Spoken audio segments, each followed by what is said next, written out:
aí.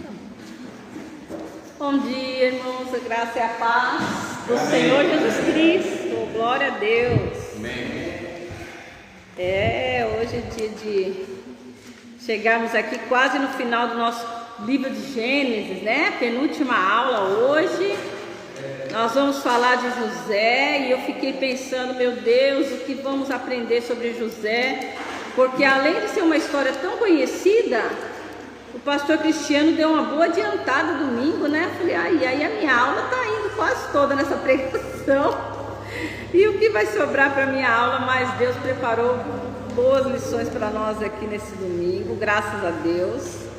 Ele tem sido fiel em nos ensinar a palavra que nunca se esgota, né? Uma maravilha.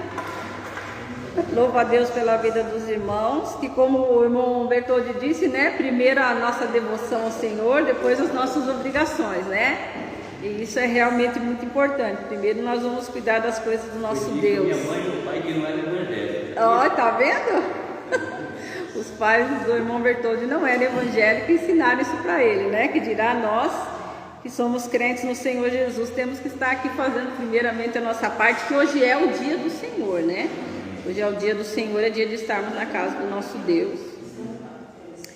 E nós vamos ver aqui na história de José, que é tão conhecida, mas que nos traz algumas lições aqui, irmãos, que eu pude aprender essa semana, coisas novas aqui que eu quero compartilhar com os irmãos. Espero que os irmãos também tenham tido seu aprendizado e a gente possa compartilhar juntos, né? Primeira coisa que eu tive observando e fiquei analisando é que quando muitos pregadores falam sobre essas histórias que já são bem conhecidas, né? José, histórias de Abraão, histórias de Noé, histórias de Salomão, os pregadores têm alguns que gostam de fantasiar um pouco e colocar coisas no texto que não estão ali. Então, fazendo essa leitura durante toda a semana, eu fui vendo quantas coisas, né? Porque para dar aula, né? A gente estudando, por isso que eu falo que o estudo é diferente de todas as outras coisas que tem da igreja. Porque o estudar é a gente fazer aquela leitura detalhada, muito minuciosa, tranquila, né? Então, fazendo essa leitura durante a semana, eu fui vendo quantas coisas eu já ouvi sobre José que o texto não está falando, que são coisas que são colocadas talvez nem numa má intenção, para querer ilustrar a pregação e tudo, mas o texto não fala. Então me veio à mente muitas coisas que eu ouvi durante a minha vida sobre a história de José, mas que o texto não está dizendo nada disso. São coisas que foram colocadas talvez para ilustração, mas que não está sendo falado. E isso até na nossa tradição cristã, por nós acharmos assim, nós já ouvimos tantas vezes essa história, que nós achamos que conhecemos, né? Mas quando vamos ler detalhadamente de novo, a gente vai ver que tem muito detalhe que a gente não sabia e muita coisa que a gente ouve falar que não está escrito aqui. Então, sempre a leitura é sempre renovada pelo Espírito de Deus. Nunca uma história conhecida demais, a ponto a gente dizer, essa aqui não preciso ler, vou pular. Nunca, né? Então aqui nós vamos ver a história do José, que a gente já viu que ele foi embora lá, né? Os irmãos dele já fizeram aquela... Mas antes, vamos lembrar um pouquinho de Judá? Eu fiquei tão emocionado na aula passada, porque foi uma história tão bonita, né? E eu queria ter dito também a respeito de Judá, que foi aquela pessoa tão humilde, que ele errou tanto, né? Ele foi embora da casa do pai, se casou com pessoas erradas, criou errados filhos, os filhos morreram no pecado, né? Ele enganou a nora, ficou viúvo, foi ter um caso com a nora pensando que era uma prostituta, né? Depois, quando descobriu que ela estava grávida, quis botar fogo nela, né? E aí, quando ela mostrou que ele era o próprio pai do filho dela, ele poderia naquele momento ter se arrependido só de ter tido uma relação com uma prostituta, né? Mas eu quero chamar a atenção também, relembrando a aula passada, que ele se arrependeu naquele momento de tudo que ele tinha feito na vida. De tudo. Porque ele falou, você é mais justa do que eu. Então ele fez o arrependimento do coração dele ali, foi por completo, da vida dele como um todo. A gente vai ver aqui agora que ele foi um bom filho, ele vai ser cuidadoso com o pai. Então a restauração na vida dele foi muito completa, o arrependimento foi completo. E ele poderia até ter justificado, né? Por ter dito assim, não, mas ela também me enganou, né? Ela me enganou, ela também usou, ela não devia ter feito isso comigo. Ele poderia até, olha, eu errei, realmente eu não vou queimar, vou ser mais bondoso com ela, mas ela também não foi também honesta comigo. Mas ele nem quis mais julgar o caso da Tamar, né? Ele simplesmente reconheceu o pecado dele e então por isso a história dele foi muito abençoada por Deus, né? Que foi o que eu falei para os irmãos, que essa atitude de total arrependimento da vida de Judá foi que deu a ele a bênção da tribo dele nascer Jesus Cristo, né? Nosso leão da tribo de Judá. É daqui que vai nascer Jesus, porque é dessa pessoa que chegou ao fundo do poço, mas também teve a atitude de um total arrependimento, né? Isso já é o Velho Testamento mostrando para aquele povo da época que o que vale é o arrependimento de todo o nosso coração, né? Então eu queria completar isso porque eu fiquei tão emocionada com aquela palavra domingo. Isso é para os irmãos verem o quanto o melhor de dar aula é estudar e aprender primeiramente, é a melhor parte. Então aqui José, né? Nós já sabemos que José foi colocado lá no poço pelos irmãos, foi vendido para os ismaelitas e ele chega na casa de Potifar, né? Foi comprado por Potifar, que é comandante da guarda lá do Egito.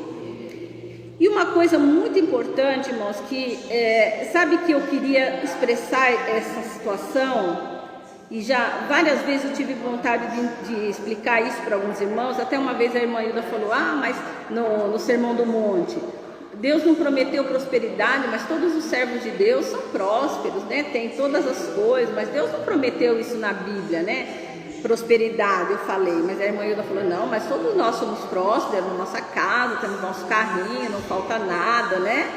Mas como isso, irmã Alessandra? Aqui nós vamos ver bem isso. E muitas vezes eu quis expressar isso em palavras e não consegui. E então eu pude observar aqui nesse começo de texto de José que o que acontece com o servo de Deus? Primeiramente no versículo 2, vai dizer que o Senhor era com José. Aqui está o segredo, né? O primeiro segredo de todos, que o Senhor era com ele. Isso é o fundamental, né? O Senhor está conosco e nós também estamos na presença dele. Como o pastor Cristiano falou domingo, José em nenhum momento ele se apavorou diante da situação que ele foi colocado, né? Ele aceitou bem as adversidades da vida dele. Ele já era um jovem preparado, né? Um servo de Deus preparado. Era um menino que teve, que a gente viu na aula passada lá os mimos dele, né? Ia lá, ficou mostrando para os irmãos que ele ganhou roupa nova, ficou levando fofoca dos irmãos para o pai, criou aquela desavença entre os irmãos, tudo, mas ele era um rapaz também muito temente a Deus, porque na hora da adversidade dele, na hora da dificuldade, ele aceitou bem, né? Em nenhum momento o texto fala que ele se revoltou, né? Seria bom que nós tivéssemos muitos jovens aqui, porque às vezes os jovens falam assim, eu caí nas drogas, eu bebi, eu saí para balada, porque com raiva do meu pai, porque minha mãe fez isso para mim, porque o mundo é contra mim, porque tanta coisa, né? Mas José passou por isso, ele não se revoltou, ele permaneceu firme na presença de Deus. Ele tinha só 17 anos. Por isso que eu falei aqui em algumas aulas, quando nós íamos ter até a atividade com as crianças, que a palavra fica no coração da criança mesmo, nessa idade da adolescência para a juventude. Essa é a hora certa. Aí eu como mãe fico nessa angústia, nessa expectativa, né? De que a palavra fique no coração dos meus filhos, das crianças, nesse momento. Porque depois que passa essa fase é mais difícil, né? Então veja que esse moço com 17 anos passou por esse momento difícil, mas ele permaneceu firme. E o texto fala que o Senhor era com José. E ele não foi para a casa de Potifar para ser nada de muito especial, não. Ele não foi ele veio de uma família rica. Nós já vimos que Jacó era rico, tinha muitos bens, né? Jacó era rico, ele veio de um berço de ouro. E ele foi para a casa de Potifar para ser um empregado doméstico. Mas o Senhor prosperou ele. Olha o que o texto continua. Que veio, no versículo 2, o Senhor era com José, que veio a ser homem próspero na casa do Egito, o Senhor do Egito. Então, é isso que eu queria muitas vezes expressar para os irmãos e não conseguia mostrar. Que Deus nos prospera em qualquer coisa que a gente faz. Não precisamos ser um desembargador, um juiz, né, um médico famoso, daqueles que trabalham naqueles hospitais, que ganham fortunas, né? Não. Deus prosperou José sendo um serviçal, um serviço simples, humilde, né? Deus prosperou ele nessa condição. Assim é com a gente também. Igual a irmã Hilda falou, mas nós temos, né, nossas coisas, né, os nossos bens. O segredo é ser fiel. Exatamente, o segredo É achar que Deus faz o resto. Exatamente. É o que aconteceu com José aqui. Tudo que fizer prosperará. Prospera. Vamos ver lá no Salmo primeiro, né?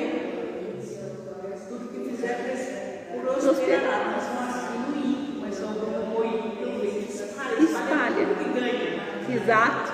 Não tem essa sabedoria que vem do Senhor. E o texto vai continuar dizendo aqui, né? Nós vamos ver na história aqui exatamente o que o irmão está falando, que o ímpio, ele não tem essa sabedoria, ele espalha mesmo. Mas aqui o faraó vai até reconhecer essa sabedoria que José tem vinda de Deus, né? Exatamente. Então, Deus nos prospera na nossa... Seja a gente tendo alcançado ou não um trabalho, uma posição no nosso serviço, grande ou pequena, né? Eu sou professora, todo mundo sabe que ser professora não é uma coisa de grande status, nem de grandes salários. Mas Deus prosperou o meu trabalho naquilo que eu trabalhei, né? E assim é com os irmãos. Você vai lá e faz da melhor forma. Exato. José, vindo rico e foi para um serviçal, ele soube dividir isso aí. Que até naquela posição que ele estava, ele já teve um lar melhor, mas aquela posição que ele estava de ser servo, ele disse: vou fazer o melhor que eu posso. Ele não tinha esse negócio, que muda o mundo aqui, não. Ele era fiel ao Senhor dele do Egito. Então ele foi para ser um servo e fez como se fosse mesmo. E ele seguia ali as normas da casa, o que devia ser feito. Ele nunca. Falava que ele foi rebaixado, né? Não, ele estava ali, mas essa que é a minha posição, eu vou fazer o melhor. Aqui. Fazer tudo como a Deus fazendo, né? E Colossenses fala, né? Que nós temos que servir a nossos servos, nossos patrões, né? Como se estivéssemos fazendo para Deus, né? Porque se a gente está ali trabalhando, você está ali na escola ali, você quer que aquela escola prospere. Você não vai ali para passar seu dia à toa. Só para ganhar o... Se você é uma pessoa que enxerga assim, você vai lá, você vai trabalhar, mas se aqui crescer por tudo bem, tudo bem. Não é? Então a gente tem que pensar assim. Aí um dia você não está mais trabalhando lá, você está de faxina. Você é a melhor faxina. Também. Porque se isso aqui for crescer, Eu estou crescendo junto. É verdade. Então Deus prospera no trabalho, né? Deus prosperou. E Deus prosperou tanto que ele acabou naquela condição humilde. Ele não foi... José não foi promovido a um cargo melhor, não, né? Ele continuou sendo um serviçal. Porém, ele recebeu do que de Potifar toda a confiança, né? Potifar foi confiando nele a ponto de dizer aqui o texto que ele começou a se preocupar só com o que ele ia comer. Ele não se preocupava com mais nada, né? Deixou tudo na mão de José. Porque sabia que José era um homem realmente... que o que ele fazia, como o irmão Danilo está falando, fazia bem feito, fazia com carinho, e viu nele um testemunho também fiel de Deus na vida dele, né?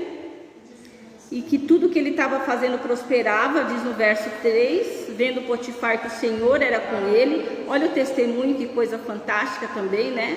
Potifar, ele está ali numa terra que é uma terra pagã, uma terra cheia de deuses, onde o próprio faraó é uma figura de um deus, né? Potifar é um homem também de posição, que ele é comandante da guarda, mas ele reconheceu, isso é uma coisa muito linda quando acontece na vida da gente, né? Quando o incrédulo reconhece que Deus está com a gente, né? E Potifar, no versículo 3, reconheceu que Deus estava com José e que prosperava o que ele fazia. Então ele recebeu essa confiança. Uma outra coisa muito bonita que tem aqui no versículo 5, que também me fala muito ao coração, que no versículo 5 diz assim: e desde que o fizera mordomo de sua casa, e sobre tudo que tinha, o Senhor abençoou a casa do egípcio, por amor de José. Na NVI diz por causa de José, né? Vou até explicar isso contando um testemunho. Eu oro pela minha família há 33 anos, ninguém se converteu, que é aquilo que eu falo para os irmãos, né? Isso é uma coisa pessoal, não depende de mim, não depende de você, a conversão dos seus familiares, né? Uns são agraciados por Deus, os seus familiares se convertem, outros não. Então, na minha família, ninguém se converteu. E teve um momento da minha vida em que eu falei com o Senhor, falei: Senhor, tantos anos de oração e eu não consigo, porque está errado o meu testemunho, tem alguma coisa errada comigo, né? E Deus falou claramente ao meu coração: observa a maneira como sua família vive. Já era para ter alguém morrido nessa situação em que vivem. Mas por amor a você, eu mantenho ainda a vida delas nessa situação, pelas suas orações, para que ainda haja chance. Então eu entendi, né, que pelas minhas orações valia a pena continuar orando, porque teve um momento que eu falei: eu não vou orar mais, chega, né? Já orei bastante, vou desistir de orar. Mas aí então Deus falou ao meu coração exatamente o que aconteceu aqui. Deus abençoou o egípcio, não porque ele era uma pessoa, né? Ele não se converteu, ele não foi buscar o Deus de José, ele nem quis saber, né? O texto aqui não fala nada disso. Ele só reconheceu que Deus era com José. E por causa de José, ele foi abençoado, através de José. E pode ver que muitos filhos, muitas famílias, muita gente é abençoada através da oração de uma pessoa da casa. Às vezes uma pessoa da igreja mantém a igreja em oração, sustenta, abençoa, né? Aquela família, aquela casa. E por amor de nós, muitos são abençoados através da nossa vida, mesmo que a pessoa não venha se converter. Então isso aconteceu aqui. E aí, irmãos, tem uma outra coisa que eu quero também mostrar para os irmãos aqui, que o que vai acontecer? Tudo indo muito bem, muito bom, só que a esposa de Potifar resolve atrapalhar as coisas, né? Se interessa por José, e nós sabemos bem da história, e ela levanta uma calúnia aqui e diz que José tentou alguma coisa com ela e José acaba preso. Veja só, irmãos, essa questão aqui. Quem não leu direitinho, leia em casa. Veja essa adversidade nova que acontece na vida do José. Não foi o diabo, o texto não está falando que foi o diabo que entrou aqui nessa história. José também não fez nada para que isso acontecesse. Ele não tem culpa de nada nisso aqui, né? Não é provação divina também, o texto não está falando isso, que Deus está provando a fé de José. São aquelas coisas, irmãos, que a gente passa pela maldade do ser humano, pela maldade do mundo, que a gente vive por conta do pecado em que o mundo está inserido. Nós não temos culpa de nada, o diabo não fez nada, Deus não está provando a nossa vida, não tem nada a ver com essas questões. São situações que a gente sofre porque o mundo está dominado pelo pecado, né? Por que uma criancinha inocente, meu Deus, é estuprada, é pega por um pedófilo, é morta por um padrasto, às vezes por um pai? É o pecado que está tomando conta do mundo muitas vezes. Então o que aconteceu com José foi isso, o pecado estava na vida daquela mulher, né? Uma mulher maldosa, e José foi uma vítima do pecado dela. Então é outra coisa que eu quero mostrar para os irmãos aqui, que às vezes a gente ouve tantas pregações, né? Mas o texto não mostra o motivo. Foi simplesmente a maldade do coração dela de inventar essa calúnia. Potifar também não agiu com bondade, nem com severidade, nem com nenhum tipo de situação diferente. Ele simplesmente colocou José dentro da prisão, como seria feito com qualquer outra pessoa que cometesse um erro. Ele foi simplesmente encarcerado. E no verso 21 vai dizer novamente o quê? No verso 21 do capítulo 39. O Senhor, porém, estava com José, e estendeu sobre ele a sua benignidade, e deu graça aos olhos do carcereiro. Novamente, a mesma história vai se repetir. Em vez dele ser promovido, ele vai ser rebaixado agora, né? Ele foi tão próspero como mordomo, como serviçal na casa de Potifar, né? Em vez dele ganhar um cargo melhor, subir, ser promovido aí, né? Não, ele vai ser rebaixado, né? Agora ele vai ser carcereiro. Mas ele vai ser carcereiro, não, ele vai ser prisioneiro, né? Mas Deus vai continuar com ele, né? E Deus vai abençoar a vida dele da mesma maneira. Que o que vai acontecer no verso 22 e 23? Leiam para nós. Por isso o carcereiro encarregou José de todos os que estavam na prisão, e ele se tornou responsável por tudo o que lá sucedia.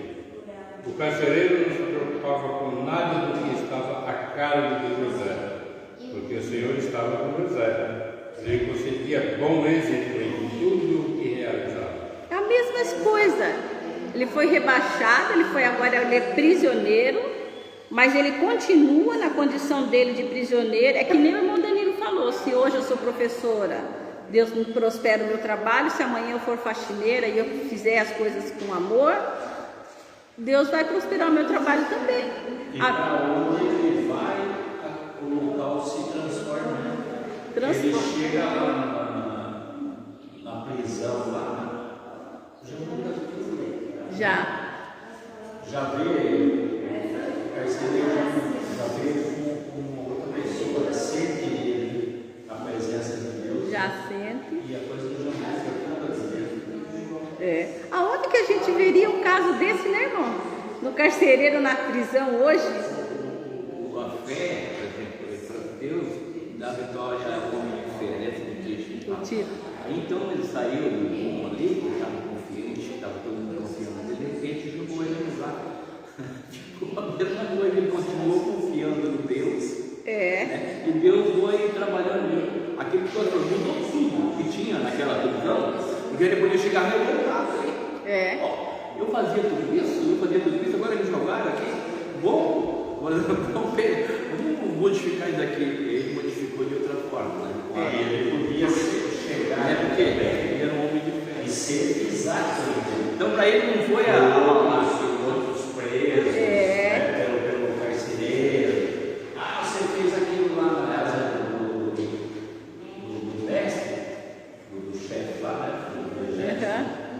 Do Senhor. Toma, todo dia você vai apanhar até você aprender.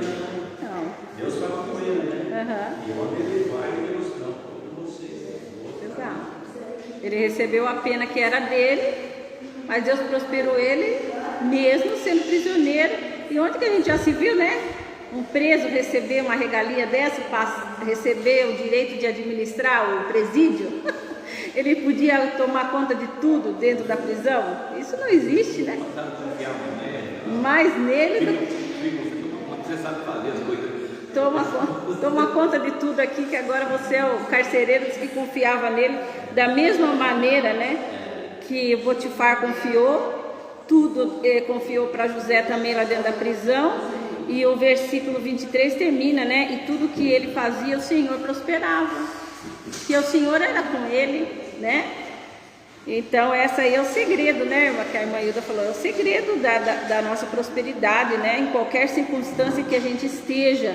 E veja só, que Deus estava prosperando os caminhos de José, mesmo ele estando em situações difíceis, né? Olha, voltando um pouquinho para trás, quando a mulher agarrou ele deixou a túnica com ela, e ela pegou aquela túnica com uma amostra do pecado,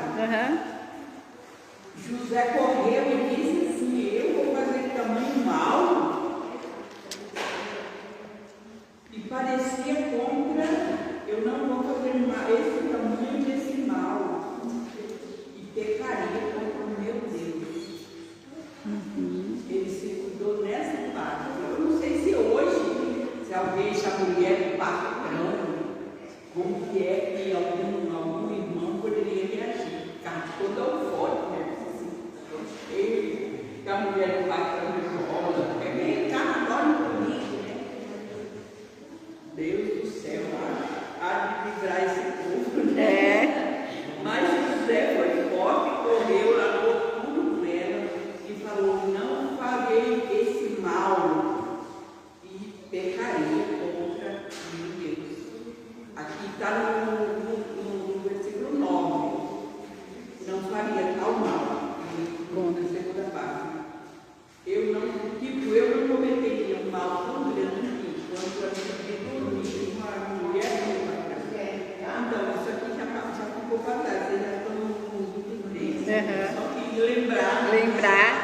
Muito bonito, né? Porque a principal preocupação de José, que a irmã Hilda está aqui, o pessoal que está assistindo, que a irmã Hilda fez a gente voltar à lembrança aqui no verso 9, que a preocupação de José no momento que ela levantou a calúnia, a mulher de Potifar, não foi se defender, não foi querer, né, se preocupar com as pessoas, ou se preocupar com Potifar, não.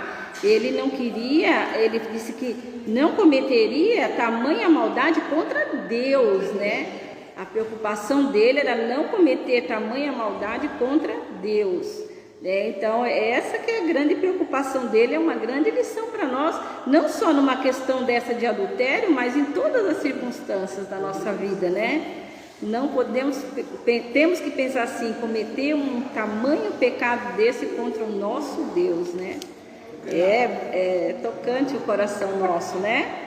E aí nós sabemos então que José lá na prisão vai interpretar os sonhos do copeiro, do padeiro, né? Então José o copeiro vai ser restituído ao trabalho lá com o faraó, vai voltar a ser copeiro. O padeiro não, o padeiro sonhou, mas José avisou: não, você vai ser enforcado. E o sonho que eles tiveram, que José interpretou, deu certo, aconteceu realmente. O padeiro foi enforcado e o copeiro voltou a trabalhar. E José fala para o copeiro: olha, quando você estiver lá diante de faraó, lembra de mim. Lembra que eu, né, interpretei seu sonho, lembra que eu aqui, né, fui uma pessoa legal com você e tudo, e você se lembra para ver se você me ajuda aqui. E lá no último versículo, o copeiro-chefe, todavia, não se lembrou de José, porém dele se esqueceu. No capítulo 40, no verso 23, o copeiro-chefe não se lembrou de José, né? Se esqueceu do que José interpretou o sonho dele, deu certo, e ele não intercedeu por José junto a faraó, e José ainda permaneceu mais 2 anos preso, né? Então veja, uma coisa muito interessante que me fez vir a lembrança quando eu li isso aqui, é que às vezes nós temos que prestar atenção muito nisso. A pessoa faz tanta coisa por nós, uma coisinha de nada que a gente faz de errado, parece que tudo aquilo de bom, né, morreu, né, a gente se esquece. Isso é uma coisa triste, né?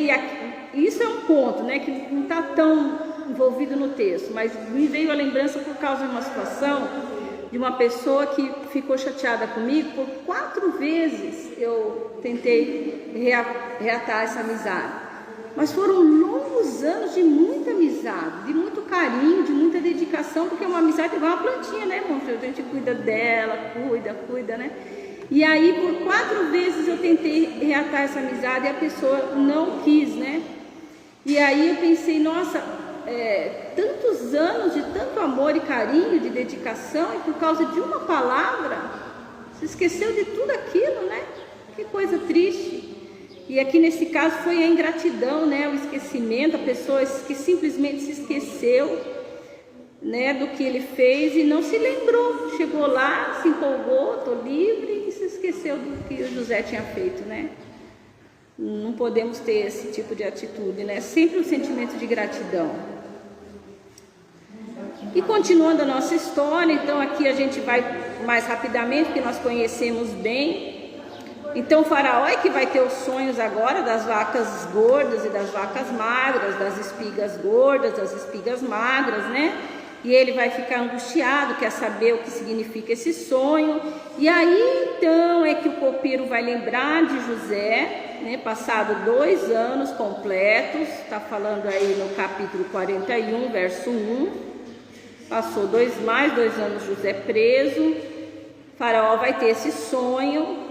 E ninguém consegue interpretar esse sonho. No verso 24, no final do verso 24, Faraó vai dizer: contei-o aos magos, mas ninguém houve que interpretasse. Então lhe respondeu José, no versículo 25: o sonho de Faraó é apenas um.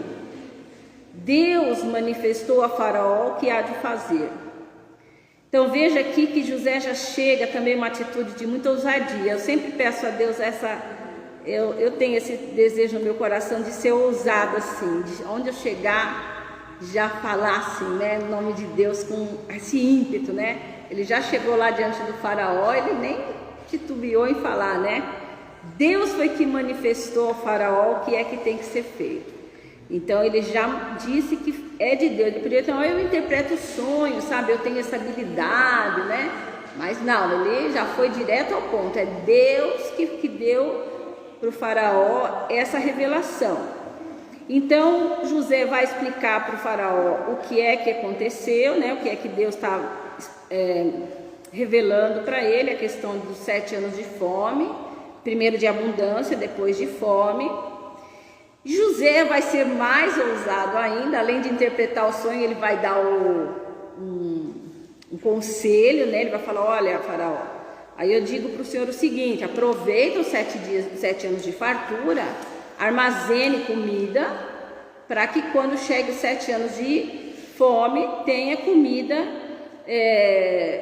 estocada, né? E veja no verso 33 aquilo que o irmão Danilo falou. Leia para nós aí o 33 e o 34.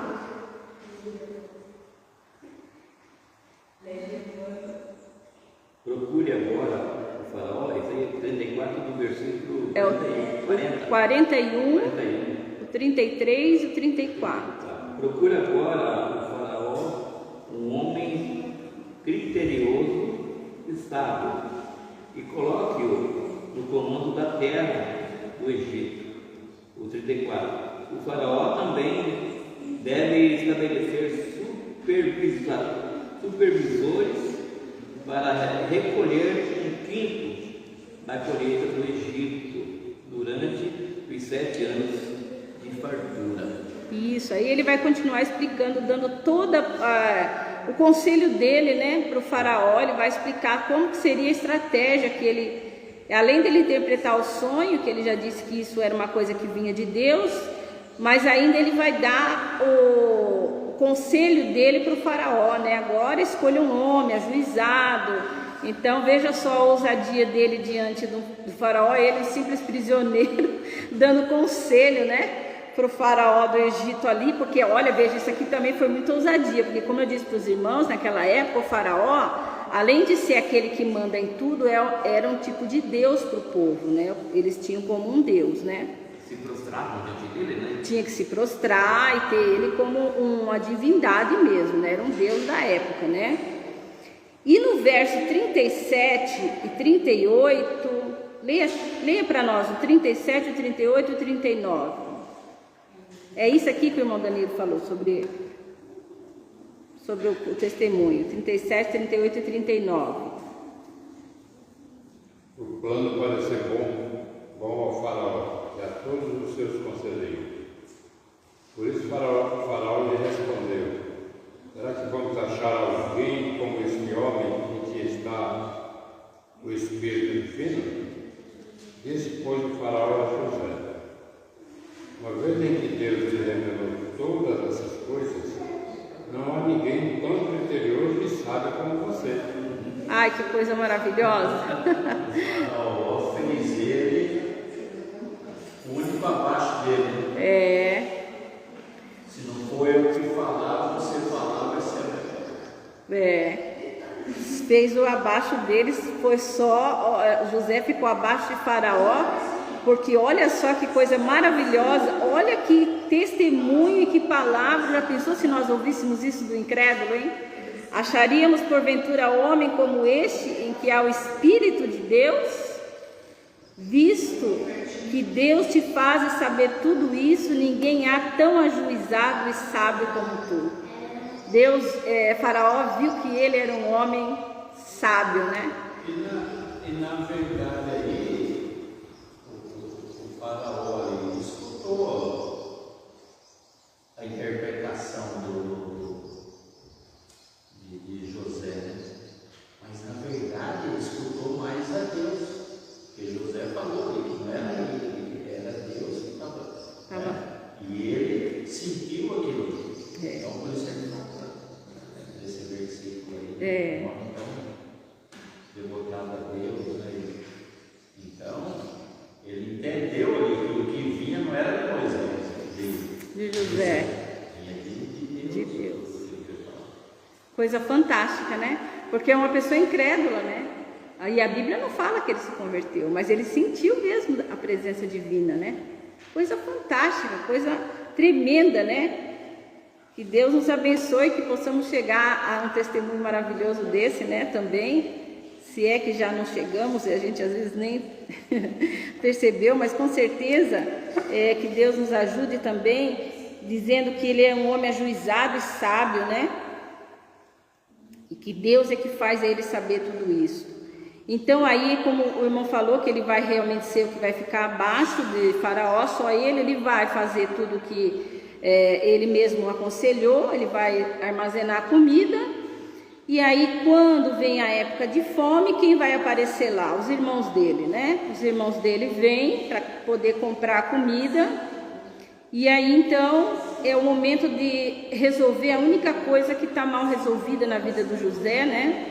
Que é a questão dele ter sido vendido pelos irmãos. Nós vamos ver, então, aí como é que está o coração de José nessa questão. Que ele foi vendido pelos irmãos e passou pelas adversidades e também foi próspero, mas será que ficou mágoa? Será que ficou ressentimento? Será que ele tinha essa ferida aberta? Será que não? Né? Então os irmãos chegaram para poder comprar comida e ele vai fazer um negócio com os irmãos dele. Olha, vocês podem levar comida, só que é o seguinte, um de vocês ficam preso e eu quero ver o irmão mais novo, né, que é o Benjamim, que é filho da Raquel, assim como José, né, que era filho de pai e mãe.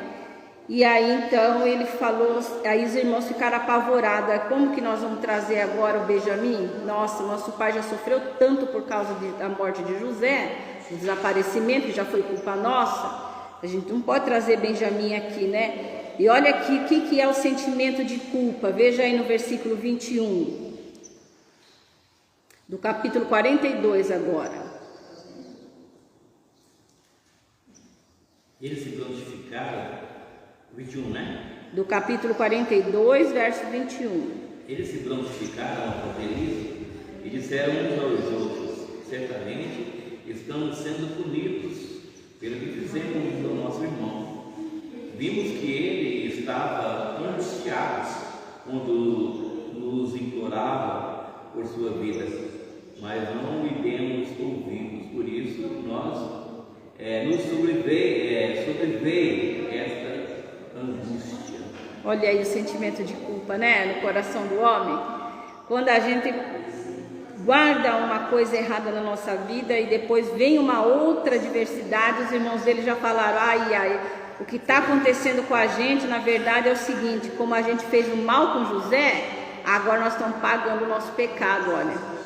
Agora nós vamos ter que trazer Benjamim, isso vai dar um grande problema para o nosso pai, e aí nós estamos pagando pelo próprio mal que a gente fez para o José.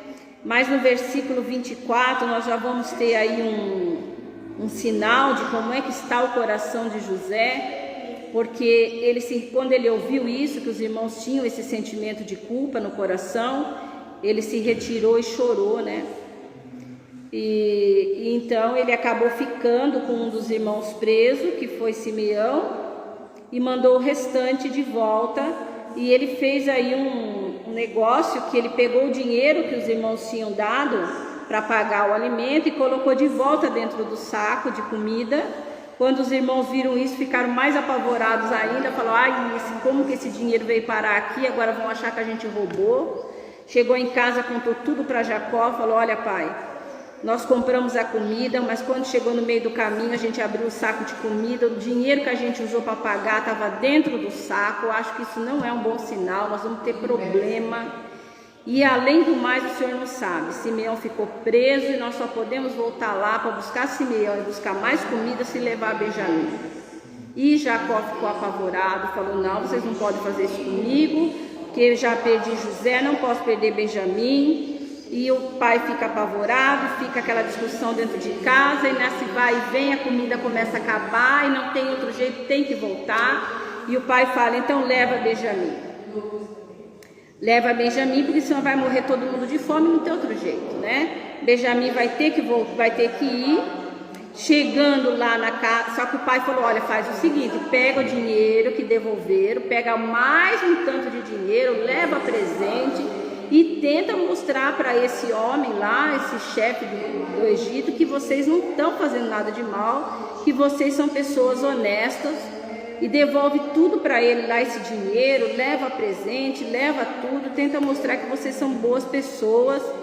Rubem fala, pai, olha, se eu não trouxer Benjamim, pode matar meus filhos. Judá também fala, pai, olha, eu me responsabilizo pela vida de Benjamim. Olha a atitude de Judá agora, muito bom, né? Ele criar um homem arrependido diante de Deus. Pai, eu vou trazer Benjamim de volta. E eles voltam lá. Então, quando José vê Benjamim, ele fica grandemente emocionado, né? E aí no versículo 30, agora a gente já está no capítulo 43. Quando José encontrou Benjamim, que era o filho da sua mãe, né? Ele vai dizer, e este é o vosso irmão mais novo, de quem me falaste, e acrescentou, Deus te conceda graça, meu filho. No verso 30, José se apressou e procurou onde chorar, porque se movera no seu íntimo para com o seu irmão. Então ele chorou, se emocionou ao ver o irmão dele, que esse não estava envolvido, né, na venda dele como escravo, e é o irmão dele de pai e mãe também. Ele se emociona de novo e prepara então um jantar para todos eles ali. Estão todos morrendo de medo, não sabem se vão ser presos, o que vai acontecer com eles, mas preparam um jantar, todos sentam para comer, né? E o interessante é que Benjamim vai ganhar 5 vezes mais comida do que os outros. E aí nós paramos nessa parte da história para ver como que isso vai se encerrar na semana que vem, né? O desfecho do livro de Gênesis. Semana que vem, então, a gente termina do 44 ao 50. Daí eu falei para os irmãos, vai ser muito interessante, irmãos, na outra semana, dia 13, nós vamos fazer um panorama geral do Velho Testamento, passo a passo, a história todinha, até chegar em Jesus. E eu estou com planos de nós iniciarmos o estudo do Evangelho de João. O Evangelho de João é Jesus sendo mostrado como Deus, Jesus sendo mostrado no seu lado divino, né? O Deus que se encarnou, o Deus que se fez homem, é a temática do Evangelho de João. A minha vontade é fazer isso, estou esperando o aval do pastor. Se ele falar, eu tenho um material muito bom que eu gostaria de trazer para os irmãos sobre o Evangelho de João para nós estudarmos. Material diferenciado, mas acredito que vai ser uma bênção na nossa vida. Estou esperando só o pastor assinar embaixo. Tá certo? Mais alguma colocação, irmãos? Alguma pergunta? Eu